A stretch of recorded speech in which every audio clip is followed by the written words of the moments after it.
Hey there, Neely Salem here with another spiritual thought about Shabbat. We are now upon the most complicated, intricate, and complex video of the entire 100. 2 videos ago, we explained about the laws of Shabbat and how they are based on the things we did do in the desert sanctuary. Last video, we explained what this desert sanctuary was. In this video, I'm going to attempt the unattemptable.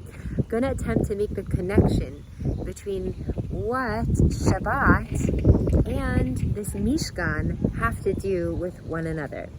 I'm going to actually be reading from a script from Aleph Beta from Rabbi David Foreman because the way he says it is exquisite, and I also refer you to his videos both on Parshat Vayakel and Parshat Vayera, where I took this script from. But just to explain a little better, so the sages say that the Mishkan is a microcosm for the entire universe. Like this desert sanctuary that we built for God is actually a complete replica of the way that God made the world for us. And it's created in similar patterns as well, with the way that God, made the water, and he separated the water. We separated curtains in different areas. So it's really complex, really fascinating, and you can learn more on Aleph Beta.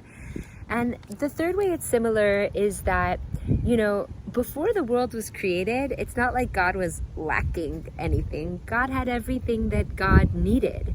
And in order to create the universe, for us little pipsqueak humans who needed to be not too hot, not too cold, who need to breathe the right, measurements of air, God had to really create a space within himself to create an environment for us. Very similar to the way that a woman has a womb. It's the only organ in the body that's not made specifically for the person themselves. This fascinating body design is literally made for another person. And it's the only organ in all of human bodies that does this, that carves out space so that another can live and grow. Okay, so that's part 1 of understanding, okay, let's see if we get this straight. So God created a universe for us, and now we create a space for God called the Mishkan. Okay, but now we're going to get into it because it's just extraordinarily beautiful. Flip the script. Okay, here we go. So this exploration is done in Parshat Vayera. And in Vayera, we meet the name of God called, and I'm just going to say it the right way, but then we usually say it different in respect to God. The name is called Shaddai. We're going to say Shakai from here on in so that we don't use God's name inappropriately. It's a 10th commandment. So Shaddai, the sages say, is like an acronym for the sentence Mi she'amar le'olamo dai, which means he who said to his world, enough. Okay, interesting. You're starting to think like Shabbos, maybe it's enough. Well, let's see what Rabbi David Foreman says. It's really incredible. So, okay. Long before modern cosmology, he who said that to his world enough really seems to evoke thoughts of things that scientists are saying now, modern astrophysicists. From here on in, I'm simply reading. As it turns out, the universe really did need reining in. Had God not said to the universe enough, you and I probably would not be here today. So let's review some of where modern cosmology is at in understanding the very basics of what we call creation. So, at first, there was a cataclysmic explosion. Somethingness came from nothingness, the Big Bang. According to modern physics, time itself, as well as space, came into existence. You can't say what happened before the Bang. There was no before. In this massive explosion, everything begins. And what was there after the explosion? At first, there were all these subatomic particles racing out from the center. They weren't even atoms yet.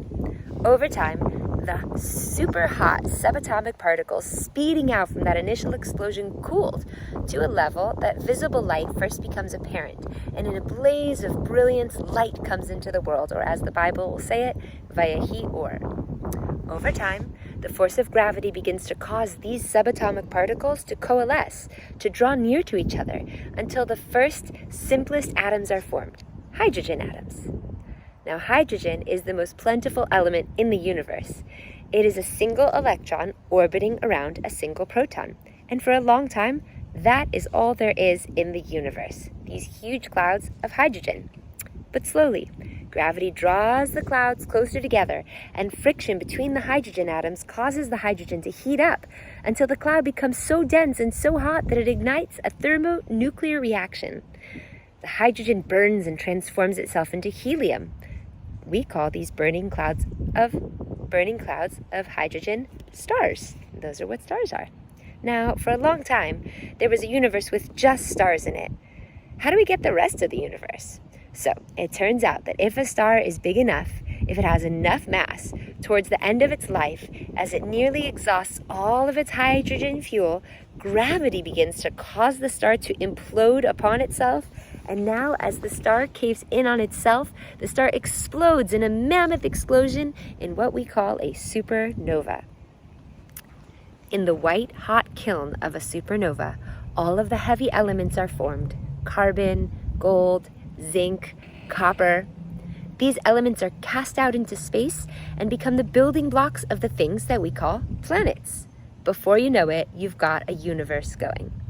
So it all sounds fairly simple, right? I mean, you start off with a Big Bang and pretty soon you got stars, you got planets. Not so tough, right? But here's the interesting thing. The Big Bang, as you recall, was an explosion. Now, typically, explosions are not terribly ordered things.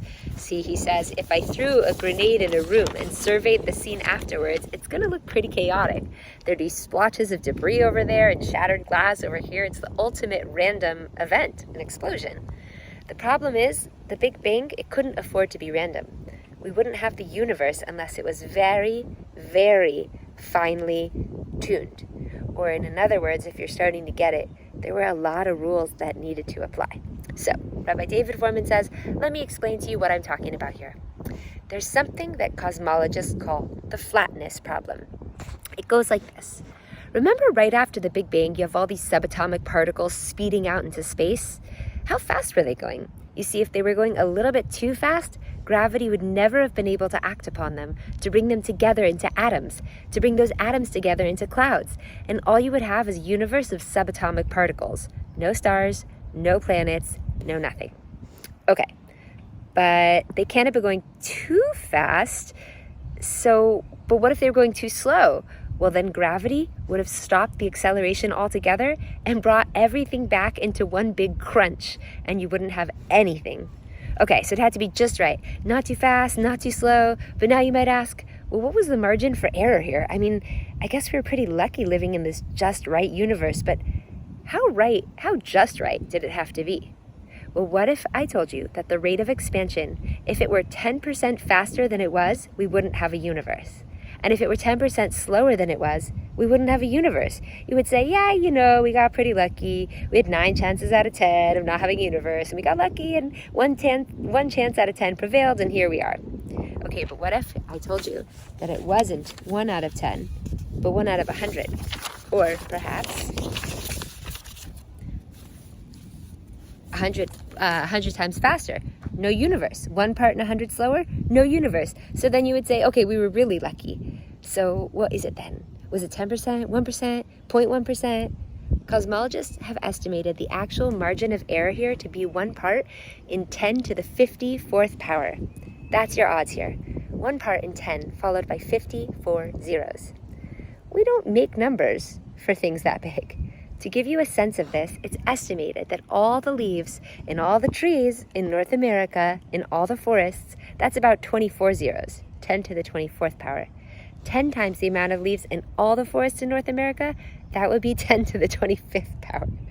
So we now think that all the atoms in the observable universe, that's about 10 to the 81st power. So somewhere between all the leaves and all the trees in North America and all the atoms in the universe, 1 part in that haystack, that's the chance that you'd have a universe with stars. And remember, there's only one Big Bang we know of. I mean, this universe either works or it doesn't work. But it's not just the flatness problem. There are other problems too, like the smoothness problem. In the initial explosion of the Big Bang, if the subatomic particles that were ejected out came out too clumpy, with regions really close together to one another, then you wouldn't have hydrogen clouds that get together to form stars. Clouds would have been so massive that gravity would have collapsed them into black holes. We would have had a universe of black holes. And you don't get any life out of a black hole. But if the universe wasn't clumpy enough, if it was too smooth, all the subatomic particles, they would have been too diffused. Gravity would never have acted upon them to bring them together into clouds. You wouldn't have had any clouds of hydrogen at all. No stars, just a bunch of electrons and protons scattered through the universe. Just clumpy enough so that the hydrogen clouds could come together to form stars, but not too clumpy or else black holes. Well, again, so what's the margin for error? This time, it seems like it's 10 to the 123rd power, 10 over 10,000 zeros. And if I'm not making this stuff up, that's how the British mathematician Roger Penrose estimated it. He's one of the folks who proved the existence of black holes to begin with. So he recommends going out there and reading the book Universe, or just 6 numbers, and these things will help us explain them more. But he says it's not just the smoothness and it's not just the flatness problems. There are like 13 other areas in which we had to get it right. Ready for more?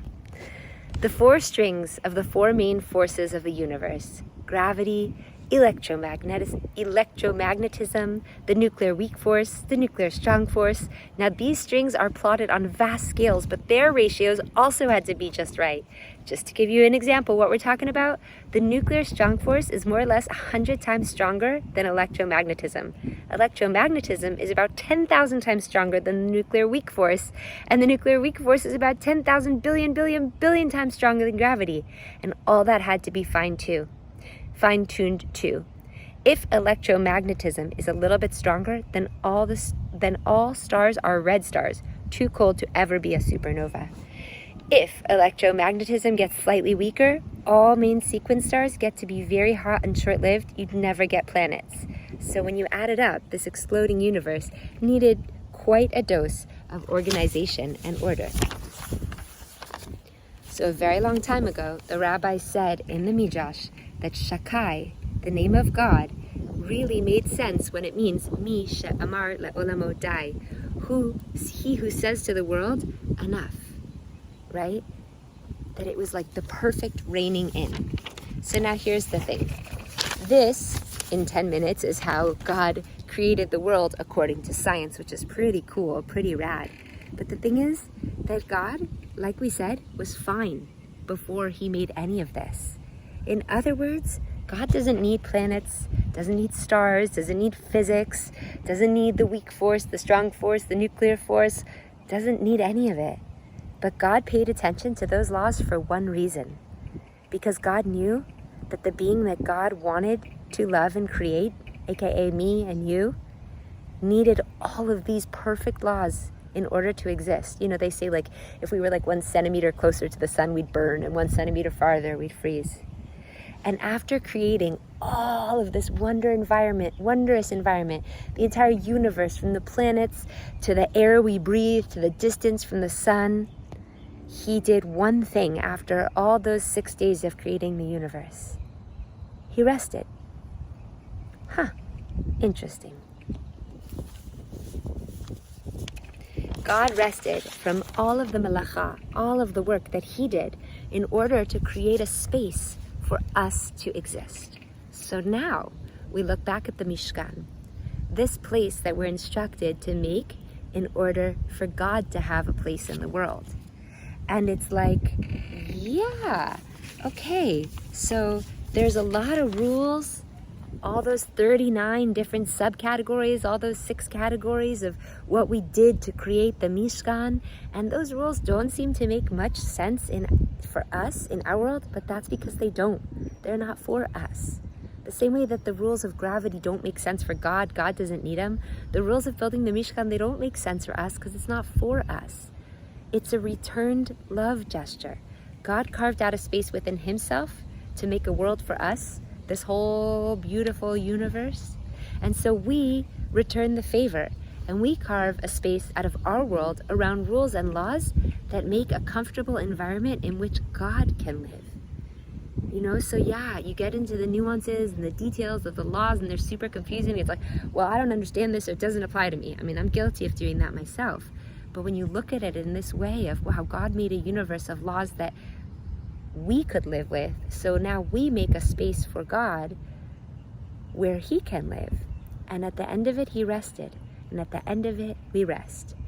And so, yes, it's complicated a bit, but if you take time and think about this, it will help make more sense about why the laws of Shabbat are based on the laws of the Mishkan, because the Mishkan is the microcosm of the universe. It's the world that we create for God, for the ways that he, she, it needs it and wants it. And yeah, they don't apply to us, like gravity doesn't apply to God, but it's how we carve out a space for something else besides ourselves, for the creator of the universe.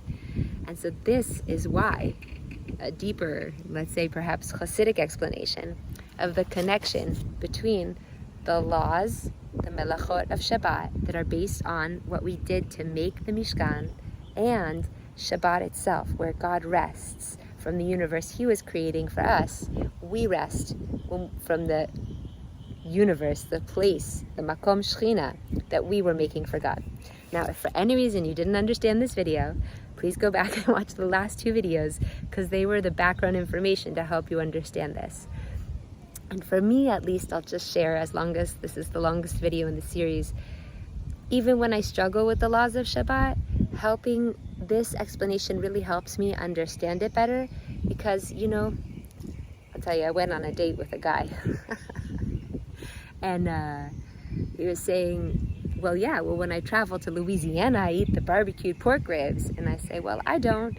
And he goes, well, it serves me to eat them. And I said, I know, but I'm not only in this to serve me, I'm in this to serve God.